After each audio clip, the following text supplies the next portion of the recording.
And we're live. Greetings, everyone. Nathan Nerdarchy here from Nerdarchy, for nerds by nerds. And with me, I have Nerdarchist Dave, who's making sure our live stream is all good and happy. And we have Gareth from DMG Info with the 7D system. If you want to say anything about yourself, go right ahead, Gareth. I am pure evil.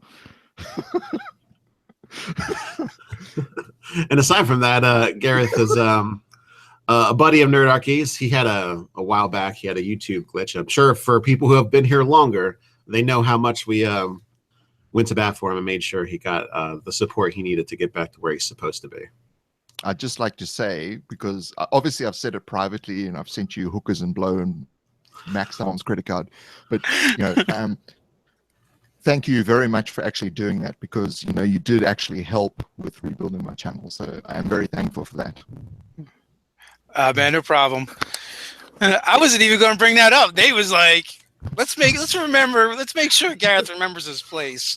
No, I mean, he was bigger than us before he had that problem, right? Yes. Bigger than you, mate. I don't know. You want to try? We'll do some measurements here. Yeah. Oh my God. You Check guys out the wingspan. I was going to say you guys could sumo off, but Gareth might have an advantage because he has been to Japan. Oh, That's right. So I have been near sumos. the Nice. proximity. That's awesome. Not too close to taste the sweat, but close enough. Yeah, I was mentioning it for all the older subscribers that have been here and have heard us on the weekly wrap-ups talking about it. So this is Gareth. I think I subscribed to you when you had about 300 subscribers. So you're a real old school subscriber. You didn't beat. I remember when your videos were an hour long like this one. Yeah, yeah. You didn't beat Dave Sims to the party. That guy always finds the new channels. He's got like radar. I do try. There's a lot of channels. I'm like the third or fourth, sometimes the first subscriber. Which I think, someone who's got, over 10,000 subscribers is your first subscriber, gives the guy a boost, oh yeah, okay, I should start doing something now. That's a really good point. I just started kind of working with my wife's girlfriend she grew up with. She actually moved down to Mexico and got married to a gentleman actually from here who's Mexican but moved back there, and they do like all this like off the beaten trail type stuff, and exploring. Some of the places are illegal, but the villagers like will take you into them as well. And like she was sharing a cool story about how there was these ruins and they got all these holes in them, and the iguanas would live in the holes. And this old Mexican woman was there going, pointing at her son, saying a bunch of stuff, and they couldn't really understand. The only thing they could make out was bite your face," because he was looking in the hole where the iguanas were, and they will pop out and bite you. And so they're putting up videos about I think the channel's called Mexico by Road. So it's pretty cool. They take like tons of pictures and videos and stuff like that. And they've got like 5 subscribers now. But that's a long way of saying, like, I get the point of when a channel's new and you go there and support them, it means so much to them, especially like you said, if they do happen to follow up, track you back and go, oh, wow, this guy's got a ton of subscribers and he just subscribed to me. Like I always I know it meant so much to me, when people were subscribing to me that had 4, 5, 10,000 subs. So I know exactly what it feels like. I always bring up David Sims because he was one of the early guys to come and come and subscribe and leave comments on our channel. But that being said, once we got to a certain point, I think he moved on. He's like, "You guys, you're too mainstream now. You got like 500 subs." Yeah, we got staff writer Mike Gould in the house. Awesome. We also have Professor Bill, another staff writer in the house too. He had to really fight to be a staff writer too. We apparently made it. Staff writers here in the comments, trying to keep it clean. Yeah, well, no Kyle though. I think he's working today. So, do you want to tell us about 7D System since we have you on here? Sure, why not? 7dsystem.com. All right, that's Um, enough. There we go. We've had enough now. So everyone always says when they ever bring out a game or so that it's a revolution in game design or something like that. I always think I drop the R. It's an evolution in game design because the original DNA of D&D is still there, but I've hacked it a little bit.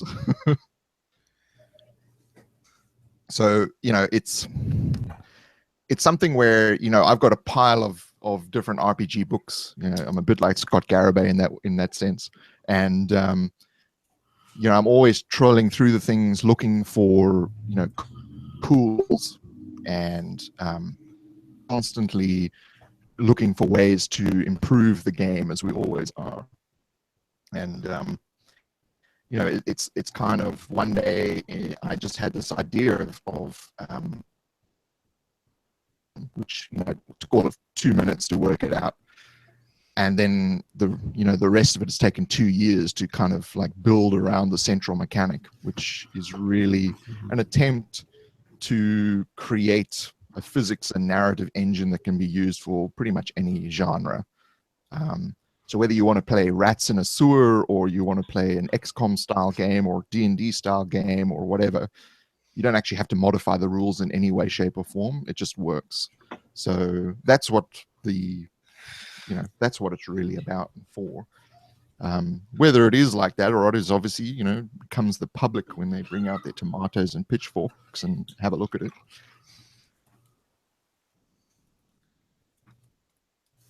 Oh, it's a little late where you're at right now, ain't it? Yeah, it's 8 minutes past 3 in the morning. Well, So I have to speak quietly.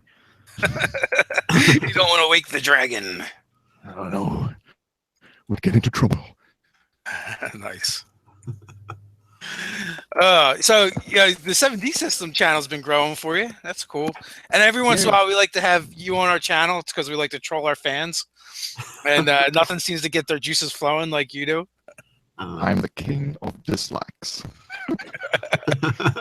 Nothing starts viral videos more than dislikes. Someone commented, you know, on the last video. They said, "Look, you know, you've got 5 times the dislikes of a normal Nerdarchy video," and it's like, yeah, well, we got 10 times the likes too. There is definitely a lot of interaction when you have on, and you know, you like to, you know, talk about kind of like controversial stuff, and which is good. Like, it gets you do exactly what you're supposed to do. You get a conversation started. That's You know, right. sometimes people don't quite get your sense of humor, but yeah, I dig it. I think it's hilarious. Mike's living the non-backstory life over there.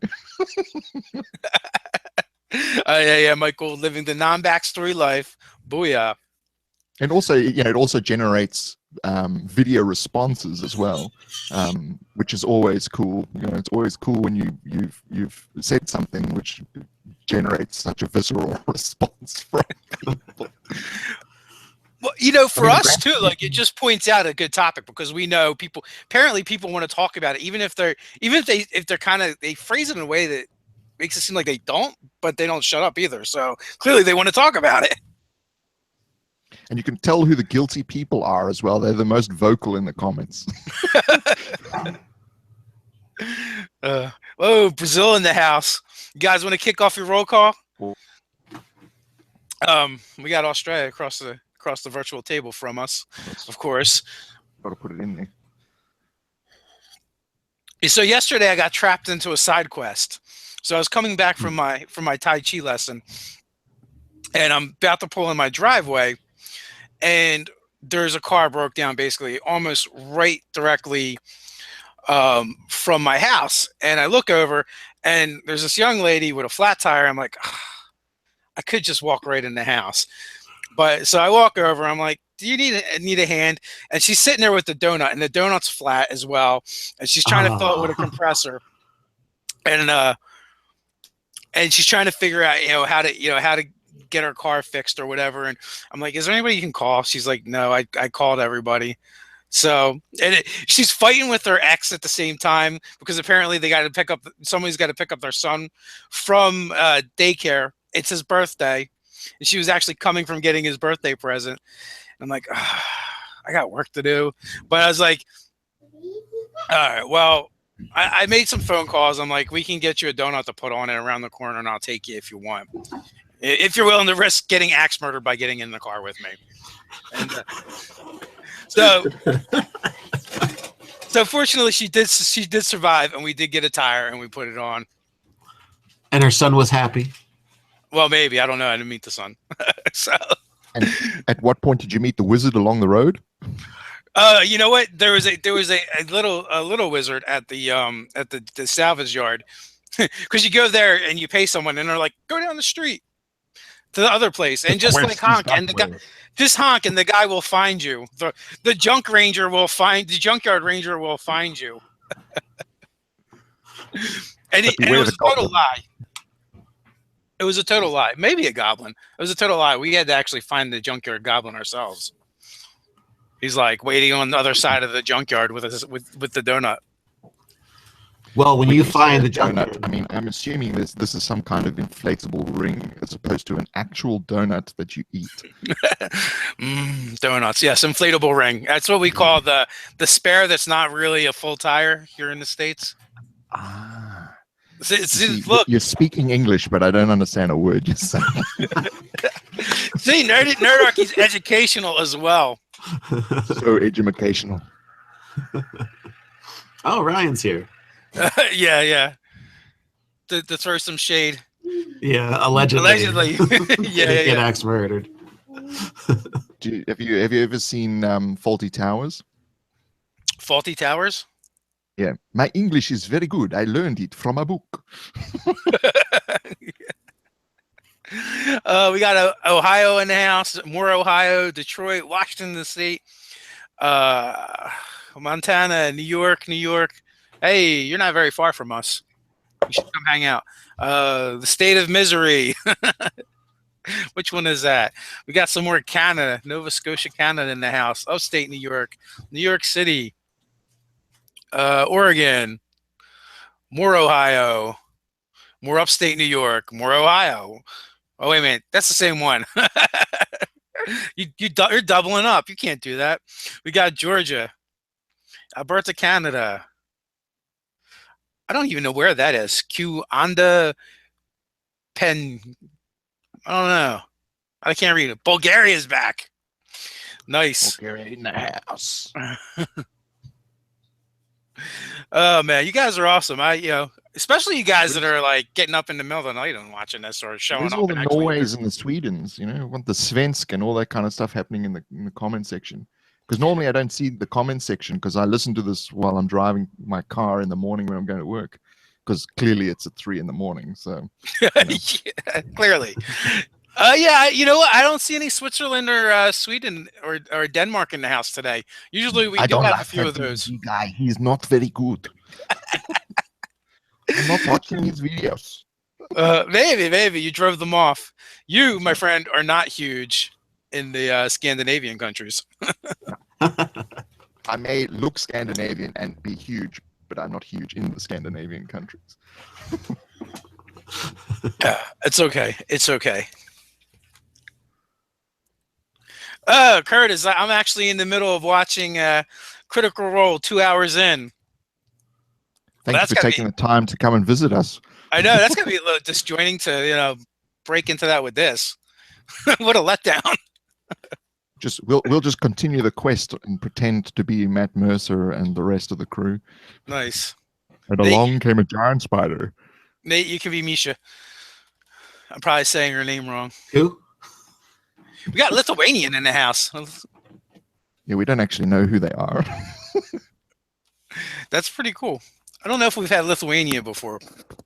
At least I haven't said. Yeah. So. Oh man. So. How often are you gaming nowadays, Garrett?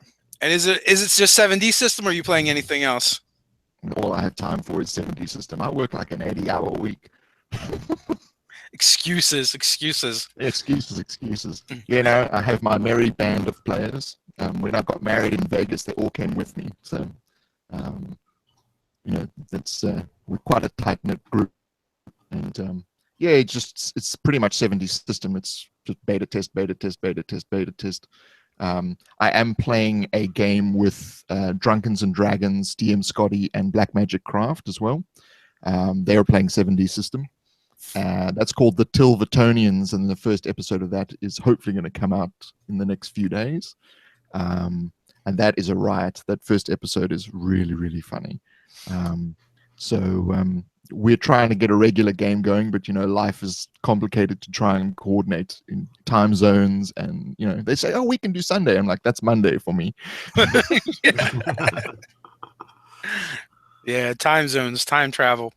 But you got a in-person game though. No, I play all over the internet. So I when I can get my friends together to play in IRL, it's it's mainly because of time and all that kind of stuff. It's much easier to just do it online. No, I totally get that. Like, right now I've got one game going online. We're about to start a second game online. We just about have that locked down. So actually, this Friday, live chat spot's kind of going to go away and be replaced by a game. So we're going to be playing. We'll be playing Open Legend, and we still have to figure out what kind of game. I kind of want to play a space game. I kind of want to do like a space opera or something, but I think we're going to kick it to the fans and see what kind of game they want us to want to see us play. Ted's going to be in the game. Staff writer Megan, staff writer Doug's going to be in the game, and web chief and editor Ty Johnson's going to be in the game. Although he's not able to make all the sessions, he said. So we're going to have Professor Bill pitch hit for him, I think. So we'll have to come up with some cool story thing for them to switch in and out. Viking space opera. There's nothing wrong with Viking space opera. More Spelljammer. I'm thinking I'm going to go away from D&D. There's a Jane Austen role-playing game where you play in the Jane Austen universe.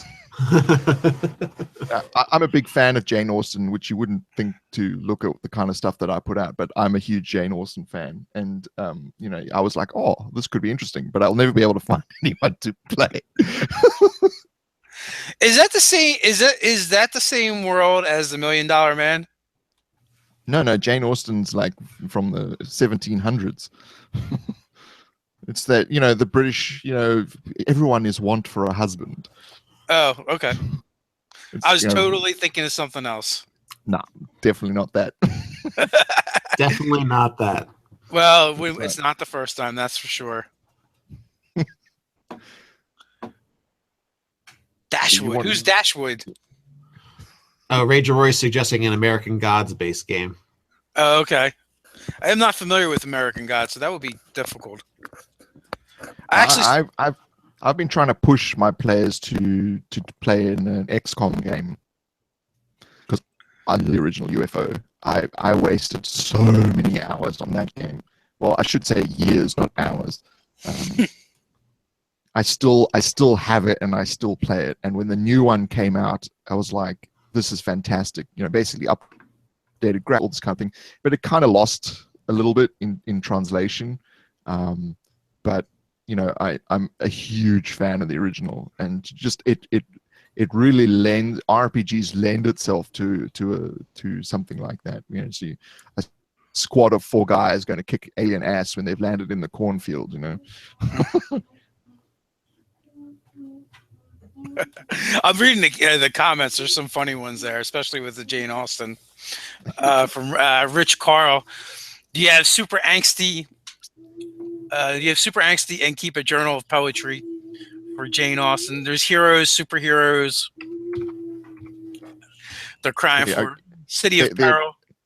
There's obviously you earn like husband points for doing certain things, and manipulating society because everyone is always want of a husband.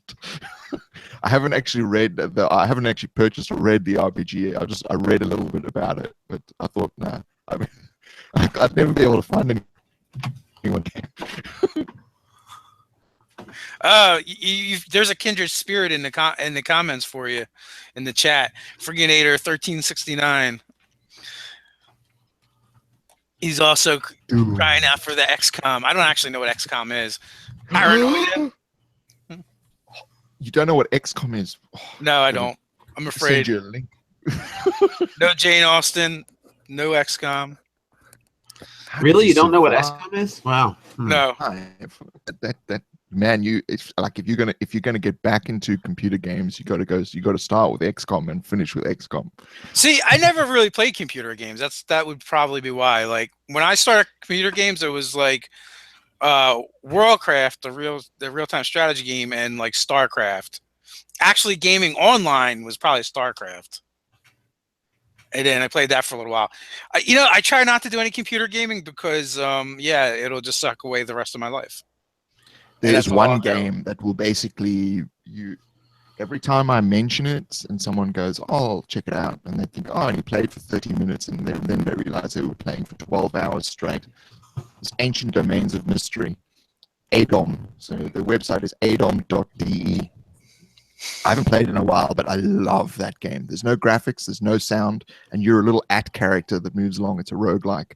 And it's one of the best games. Man, it will kill you. It's just like, it's brutal, absolutely brutal, and I love it.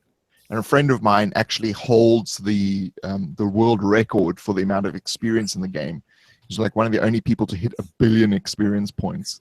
And he actually got to the top of the variable. So, in computers, when you get to the top of the variable, it swings back to negative. So he actually went through all the way and went to negative 1 billion because he had so much experience. It's like that took him about 1.5 years to achieve that. Eric Shealy, what is DCC? I'm not familiar with that. You familiar with that, Gareth? It's a RPG. Dungeon Crawl Classics. Oh, yeah, okay, gotcha. The acronyms are getting me. It's like Washington, D.C., the capital. Oh, man. You guys got any questions in the chat for us today? We're kind of just winging it today. We don't have a topic like we do. Other than trolling you guys by just having Gareth on. I can't see the likes and dislikes. Have we got any dislikes yet? I haven't looked. I'm doing my job. Spycraft, Stargate, that would be a good option. Yeah, we're gonna have to figure out how we're gonna poll you guys and figure out what we want to do, and then even though I want to poll you guys and give you guys let you guys have feedback into it, but also then the players have to kind of agree because I don't want to make them play a game they're not really into, because that's not going to be fun for anybody. It'll show quickly. Is there actually a Stargate RPG? I mean, you'd think that there would be. I don't know. I mean, I feel like it almost feels like there's like something for everything. If not, Where's Scott Garrett when you need him? He probably would. He's pretty encyclopedic when it comes to that stuff. John Marley, how should you start a campaign? Explosions. Absolutely. First step 1, have each of your players write out about a 15-page backstory, and then you read them all. And then from there, I mean, there is no really any one way to start a campaign. It just depends on what you guys agree to as a group. I mean, the biggest thing is probably to get together with your players and figure out what they want to play, and figure out what you want to run, and then meet in the middle somewheres. Yeah, I mean, it's always like whatever you find fun is what you should be doing.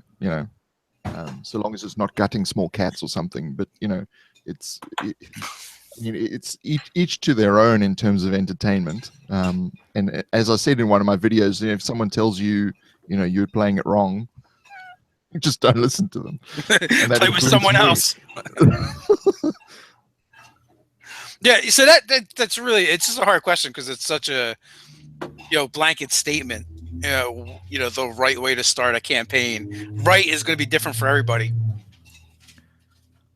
I mean, ultimately, video, like, you should get straight into the action. from a storytelling standpoint, it makes sense to start in media res, which a lot of people commented on, which is you start in the action. That's how most films and literature and everything, it starts that way. I mean, obviously there are situations where we will start slow, but even Jane Austen starts in the action.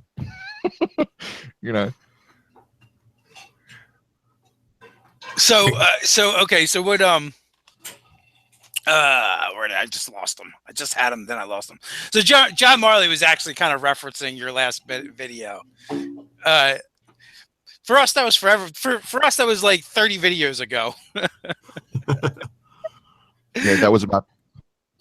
In recording videos for me, that was about 100 ago. Yeah. So yeah. So the reference was lost on us. But yeah, the right way is different every time. Sometimes as a spoof, I will start the players in a tavern, like I did the one game, but they started in a tavern, but it was, instead of them all hanging out the tavern knowing each other, they all had these like clandestine meetings that just so happened to be at the same tavern. Or or like you said, start with the tavern and blow it up, set it on fire. Always take what would normally be the trope and just turn it upside down. People think they have an expectation as to what's going to come next, and then they have no idea what's coming next once you throw it upside down. My last game I ran for people, that wasn't a one shot. I had them all kind of doing a little bit of separate thing, but a very similar event happened to all of them, and that was their commonality. And then they tried to discover what occurred. And they went to the inn, and then the inn burnt down. So that was kind of in a similar fashion to their other interactions. So it kind of solidified, hey, let's talk about this because everything's happened to all of us. They find out this similar thing that happened in the inn when it burned down. Similar thing happened to all of us. So that had a commonality with them. So it kind of linked them together right away. So I'm a little confused when I see Mike Gould's name and only like 3 lines of text. What's going on, bro? Well, no, because he leaves a lot of comments for us, and they're epically long. It's like so long that he is about 50% of the time gets kicked to the FAM filter, just because of, I think for the length. That's the only thing I can think of. Oh yeah, and I mean to bring that up with you guys too. Like every once in a while, you may look for your comments and they're not there because the filter gets them, and I haven't gotten around to pulling them out, fishing them out. And Mike's comments, that happens a lot because they're long. Or I always YouTube keep mine short. Can't you just like approve someone's and keep them going? Like always approve. No, You'd think so, but no. Yeah, that's not one of the options at all. But yeah, Mike basically said what we do. Session 0, ask them what they want to do, take it from there. Hey, what's going on, Jay Fairclough? I think that's how you say that. West Michigan in the house. I just want to answer Ed Fleming's question. It's obviously at you guys, but what is the mistake you've done in running an adventure? And I think one of the biggest mistakes is plan too far ahead, and then you sit down, and the first thing the players do is go in a completely different direction. Yeah, I would say I've planned too far ahead. And then I think back in the day, I did a city campaign for the guys, and it didn't last very long. So having planning too far ahead, but not having a good way of continuing through to that, due to whatever reason, but basically like getting bogged down and then not running anymore. So just keep at it. I think anyone who's been playing this game for a long time and running the game, that it ends up being that, right? Because you can start with the end in mind and have a game plan, but just know it's going to change, so it's not worth writing it out. Like 3 sentences, boom. Like that's all your section should be, unless it's where they actually are right now. And even then, it's iffy.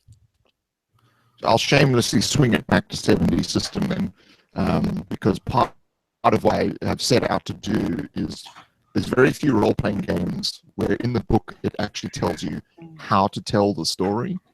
In fact, it's I mean, of all the probably 150 books I've got, I don't think it's mentioned once.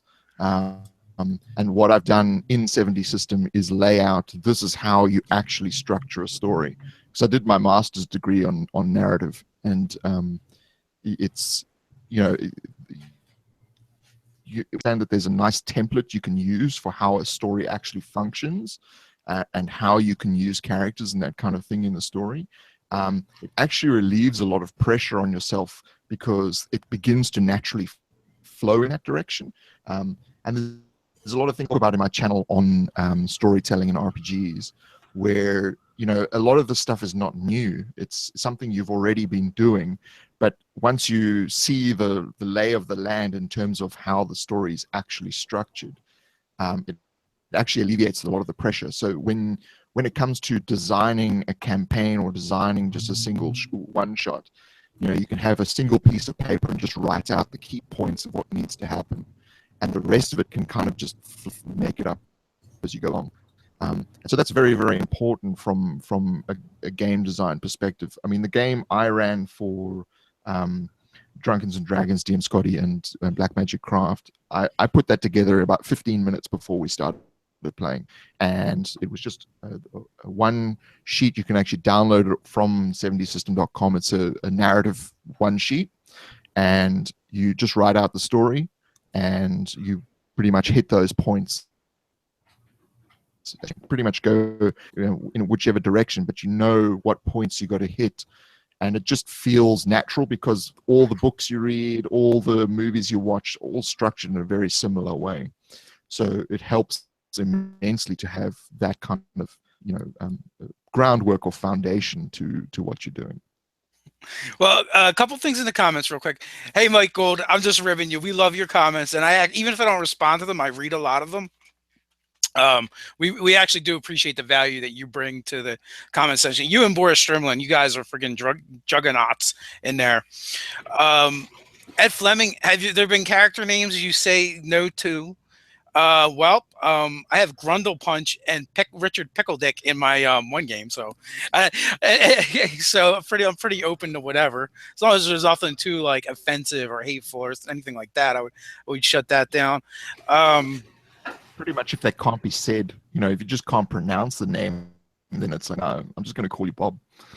Yeah, that might happen as well. Zachary Carell, what's your favorite setting for an RPG? I'm gonna have to go with the Willow answer on that, and generally it is my own. There's very few published settings that I actually ever really want to play in. I ran Ebron for a little while. Of them, that interested me the most.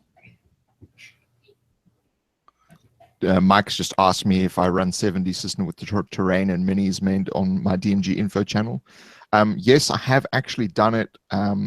So what I had to do was, we usually play by Skype. So I have my laptop on one Skype account and me on another Skype account. And the laptop webcam is on me, and the other one is a webcam above the terrain. And we have a clock system. So when they want to move, they say, I want to go to 12 o'clock. Just by the wall there, and then, you know, it's easy for us to, and then we just have a little thing to show where the clock is, and it works really, really well. But obviously it requires some setup because you need to have two Skypes going at the same time, otherwise you'd be moving the camera around and showing stuff and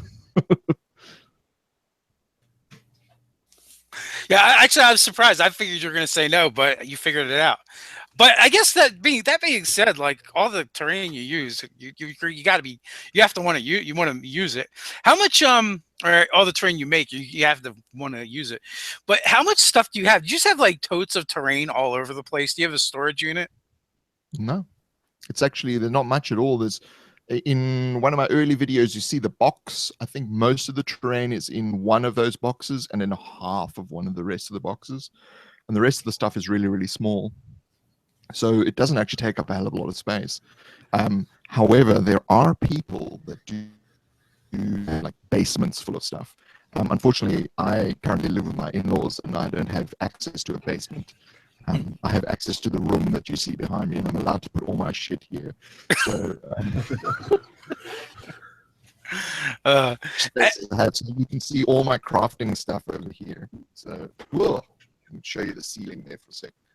So that is how much space I have for crafting, and this is how much space I have for shooting videos. So it's it's really hard to do large crafting projects and porn in this space. yeah. You just got to be really flexible. Crafting's tough. I'm not that flexible.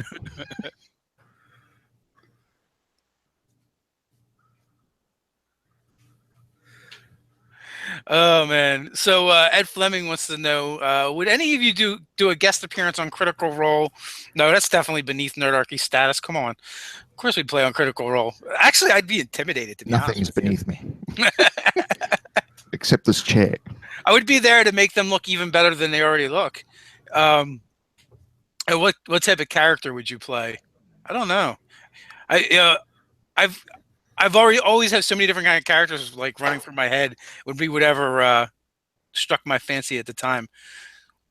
What about you guys? Is you'd want to play an assassin, and you go in and just TPK the rest of them, and then it's like the show's all about me now.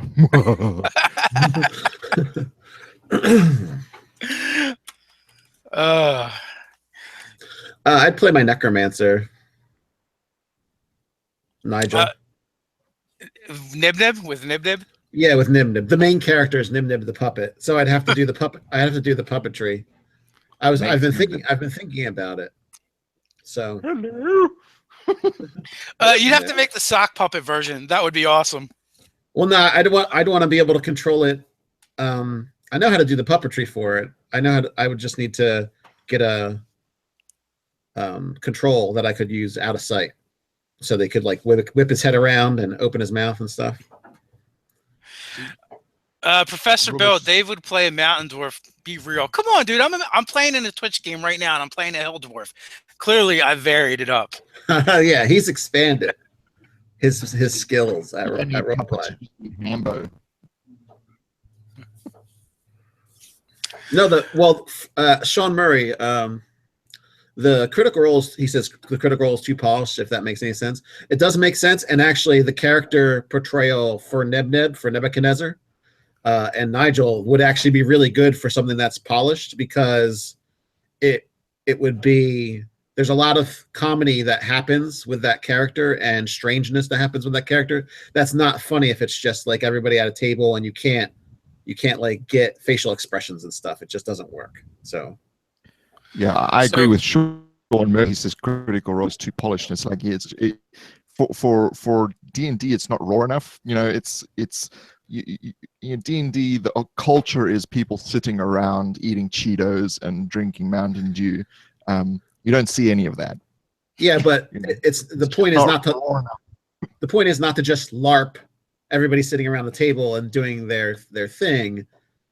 It's I don't even watch it, so I shouldn't. I'm not going to bat for them about it. Neither do I. Just stop commenting.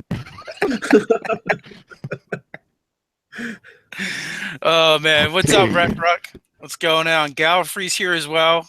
Although I keep meaning to look up the coordinates for you, buddy. Mike, there was another Mike that had a customer he had to attend to. Apparently, he's at work, so he had to actually do work. Curtis Morin, this is the one I wanted.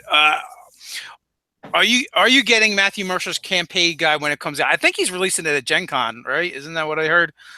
Will you play characters in that campaign world? We mainly do homebrews. I'll probably pick it up and check it out. We'll probably review it or something. There's a strong possibility. I mean, I feel like it's going to be something that the community is going to want to talk about, so we'll probably check it out. I can't guarantee we'll playing it, but we'll probably steal stuff from it and cherry pick it like we do with most things. You kidding me? I got this like $50 book over here. I used a paragraph out of so far. It's worth every penny. Goblin catapults. I did not use that one yet. Well. Pixie dust, man. It's all about the pixie dust. I already got my entertainment just reading the Goblin catapult stuff, so that was fantastic. That But was yeah, pretty good. I haven't used anything else out of that book. So I'm a little disappointed that the goblins die after they get flung automatically.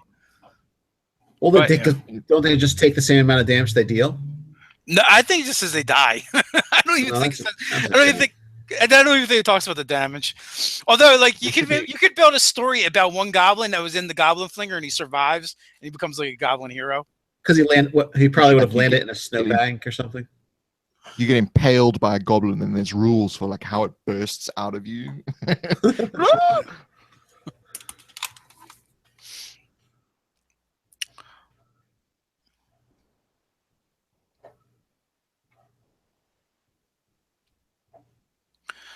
So there's a question. Yeah, Nate, there's a surprising lack of sound happening in your household. Usually that's a sign of the kids are building nuclear weapons. Yeah. Well, they're really talented. They must be building it in their dreams. It's nap time finally. Oh, okay. Well, it's nap time in my household too. Yeah, you're the long nap. Yeah. Yeah, it's called night. So, Lavoyer, I'm currently going to run a tournament arc to have my players face off against amalgam of classes, and the owners organizers are some villain connections previously. Any hints or suggestions? You know what? I feel like depending on how big the arc is, that's a good place for like political intrigue and stuff like that. And like I would probably do It's hard in D&D, but like when you have gladiators and stuff, like they get brought people for entertainment or as rewards. So I would try and like poison them and stuff like Yeah, that. someone's always trying to cheat. That's the big thing. No matter what it is, someone's always trying to cheat in a contest. If there's enough people, so you could have that like poisoning, or you could have political intrigue to have somebody buy out somebody else, or someone Yeah, stealing somebody's money so they can't.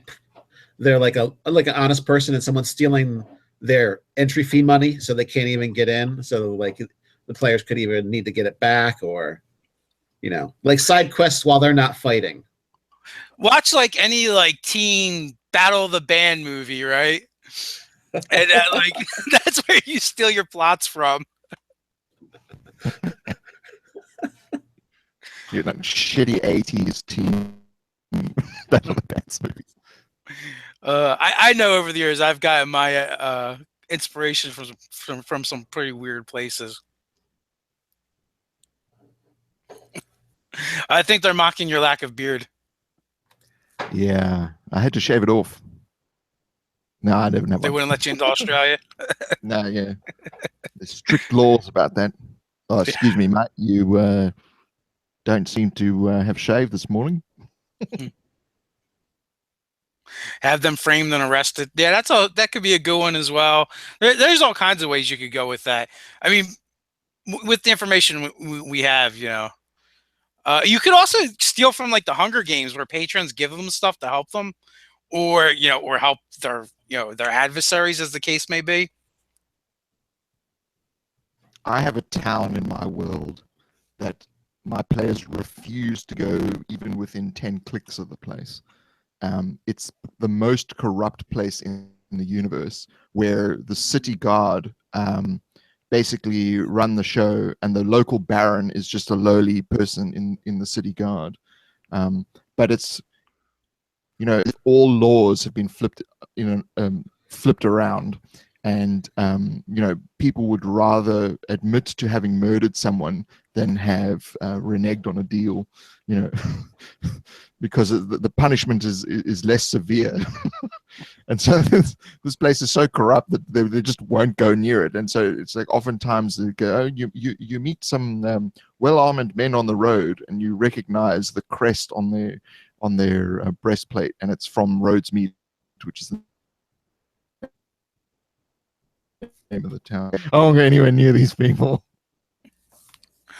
So there's a couple questions. One is the comments jumped on me.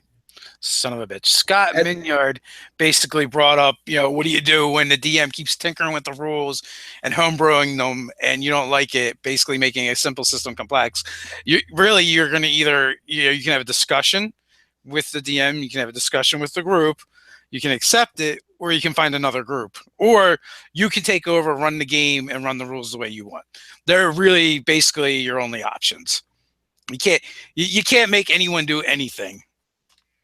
Well, you can, but there's laws against that most places. I think also one should always tend towards simplifying rules rather than making them more complicated. Yeah.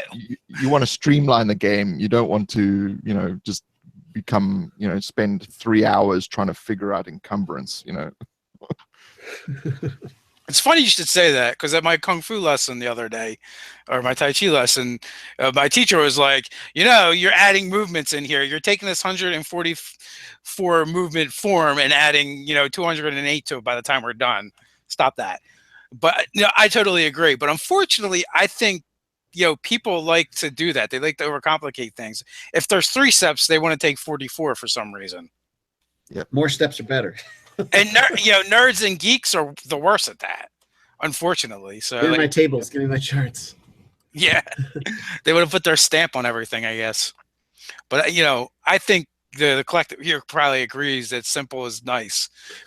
Well, I find that to be just part of the human condition, is to see something and go, this should get changed, and think that you have the competency to change it for the better.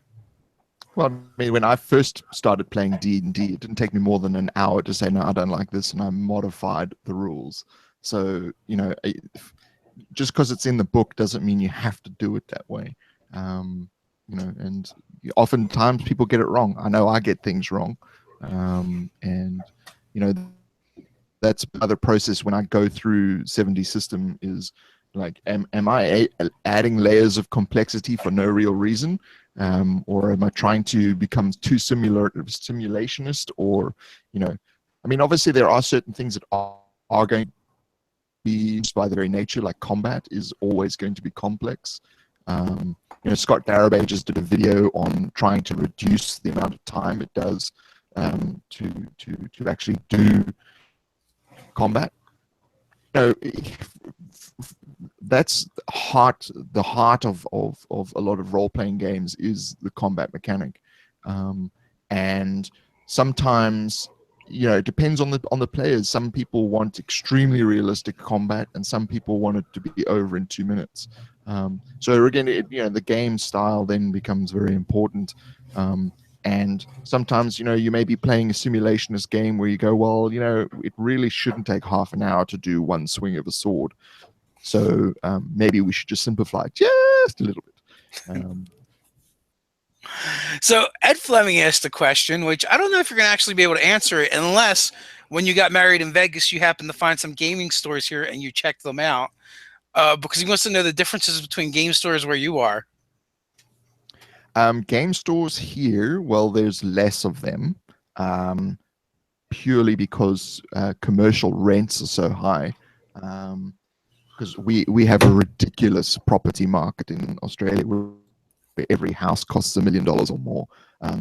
So, it's just no one can afford to buy anything. And then, obviously commercial property follows suit. And, you're going to start it for a decent amount of floor space. You're probably going to be spending, $70,000 a year on rent. And then you're going to have wages on top of that. So if you've got a single person working in the store, you're probably up $125,000 a year just for that before you've bought stock and advertised the place. So there's not many of them because it's extremely niche. But they are the same. They're a little gaming area. They got all the D&D books, and obviously there's tons of Magic and Yu-Gi-Oh and all that kind of stuff. And they do try, having a lot more indie type things as well, Kickstarter type stuff.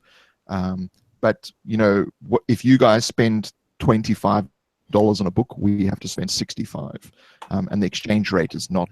It's because it costs so much to ship to Australia, because we're a massive island. You know, we're almost the size of the continental US with 1/10 of the population, and everyone lives on the edges. So we've got this huge space in the middle that, you know, has to be, the product has to traverse, plus it has to come by sea or plane or whatever, and it's enormously expensive.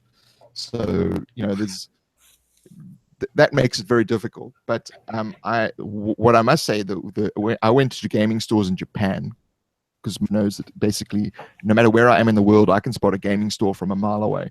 And that's where I bought most of my gaming books, is in Japan, because they buy a lot of English books, and then, you know, they don't really understand the language, or they don't like it or whatever, so they flog it off secondhand.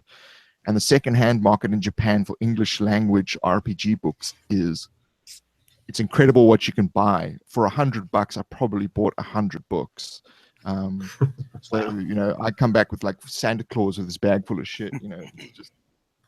That's so this actually dovetails to something that just happened, where WAS announced localized D&D. So that might actually help you guys out. Yep. It's, you know, it's always, we're an early adopting market in Australia, so we like to get the new iPhones before everyone else and all that kind of stuff. But, you know, when it comes to stuff like gaming, you know, when it's 3 times the price it is in the US, people try and buy it from Amazon, because even with shipping, it ends up being cheaper, which of course kills the local market. And then you've got nowhere to play, because you've killed the local market by buying overseas.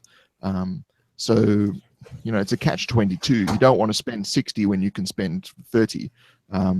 But if you don't spend the 60, you don't have the place to go and game, which means you've run out of players. So then you've got to play online, you know, and that kind of defeats the original experience of a D&D game, really. Until after we started Nerdarchy that I ever played a game in a store. We've always been, you know, in someone's basement, around someone's kitchen table, gaming. It's always been, you know, a group of friends. Well, I mean, I started in South Africa. There was one game store in about 3 cities. So, you know, and that game store was sort of also like you have like, they sell yoga books as well. So not really a gaming store, they're just like an esoteric literature store. And so, you know, it was weird. You had to go into this, you know, store that smelled of incense to go, and you find their obscure little D&D section in the back. Because, you know, in South Africa, you know, it was in the 90s when I started playing D&D, early 90s, completely unheard of. No one knew what the hell D&D was. I mean, we were still coming out of isolation then, you know, so in the 70s and 80s, that sort of stuff would have been banned, because, you know, the one whiff of demonic whatever, and the government would have said, nah, we're not having this. They didn't even start television in South Africa until the late 70s, because it was considered subversive. So, you know, D&D would never have made a cut. So we always, you know, if someone went overseas and they found a book, you know, they came back, and then like we would then be playing this game for months.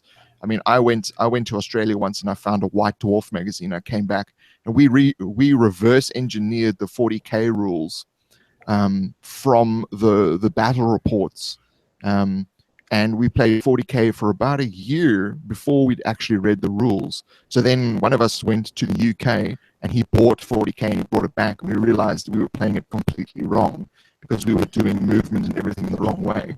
So we had the proper rules, and we just went back to the way we were playing before, because it was better.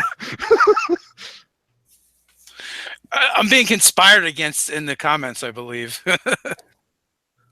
They're conspiring against my Scarlet Sisterhood game. Yeah, they want a good April Fool's. Yeah.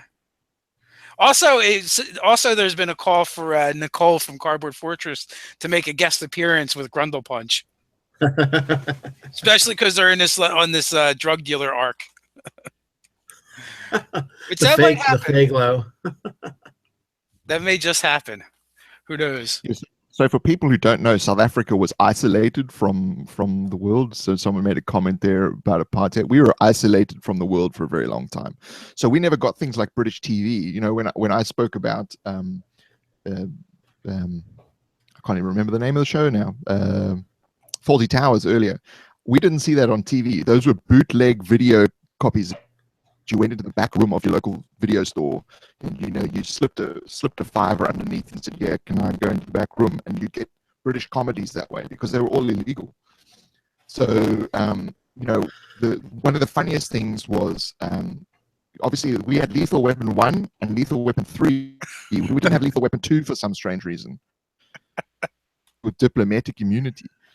But Yeah. that was one of the most bootlegged videos ever because it wasn't allowed. So it's weird growing up in a culture like that when you're into these kind of things and you can see it from afar. You're watching ET and you see people playing D&D, and it's like you can see it, you can touch it, but you just can't interact with it.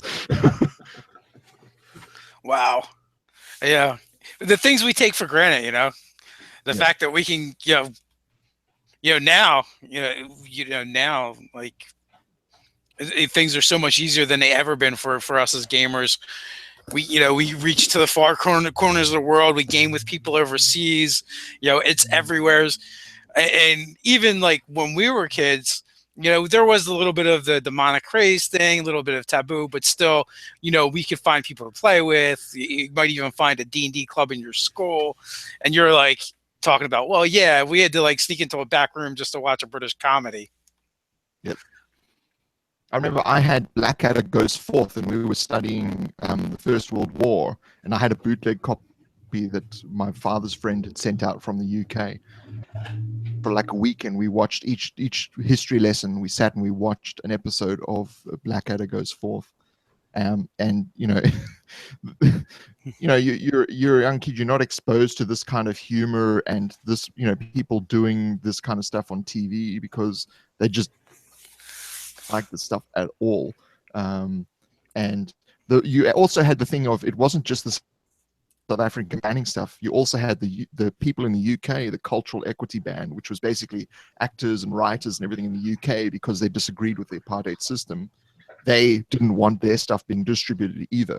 So you're kind of caught in between the government going, you can't see this, and the rest of the world saying, we don't want to give it to you.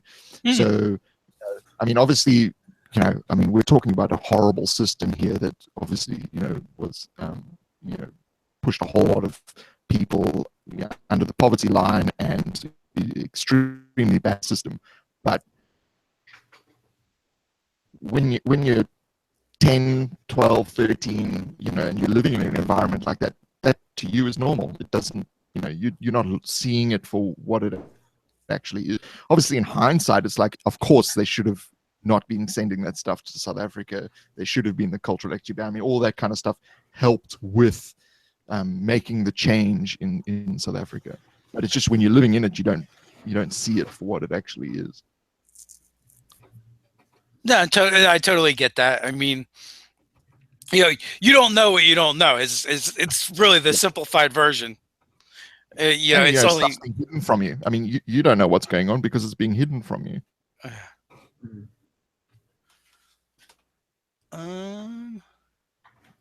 Oh, okay. Never mind. I get distracted by the chat every once in a while. Just keeps going and going. I think we're going to wrap this one up, though, and let Garrett go back to bed since he was gracious enough to wake up in the middle of the night and come hang out with us. Literary history with Jane Austen. Yeah. So I believe so far next week I've got Matt Click from AbTab, Absolute Tabletop, lined up for Monday, and Wednesday I got Keith Baker coming on. So it should be a lot of fun. See who else we can squeeze in there next week. And until next time, guys, thanks for hanging out with us, and stay nerdy. Stay nerdy. All right.